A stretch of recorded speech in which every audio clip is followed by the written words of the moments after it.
Accident in the sense అతను చేసిన accident, ఇంటెన్షనల్గా చేసిన యాక్సిడెంట్.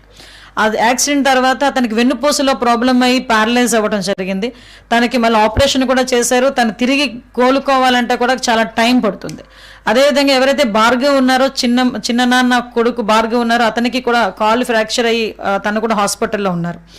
అయితే ఇదంతా జరుగుతున్న నేపథ్యంలో డెఫినెట్గా కుటుంబాన్ని ఆదుకోవాలని గౌరవ ముఖ్యమంత్రి గారు ఒక కమిటీని ఏర్పాటు చేసి మేము పంపించడం జరిగింది. పంపించిన తర్వాత ఇమీడియట్గా వాళ్ళందరికీ కూడా న్యాయం చేయాలనే ఉద్దేశంతోనే గౌరవ ముఖ్యమంత్రి గారు చాలా సుదీర్ఘంగా దీని మీద చర్చలు జరిగినాయి. ఎందుకంటే ఒకటి అంత బ్రూటల్గా చంపే పరిస్థితి రాకూడదు. ఒకటి అంటే ఇక్కడ రెండు నేపథ్యాలు. ఒకటి నిందితుడికి శిక్ష పడాలి అన్నది ఒక ఆస్పెక్ట్ అయితే, ఎవరైతే బాధితులు ఉన్నారో వాళ్ళకి ప్రభుత్వ పరంగా మనందరం కూడా సహాయ సహకారాలు అందించాలి, వాళ్ళకి కూడా భరోసా ఇవ్వాలి అన్న నేపథ్యం ఒకటి.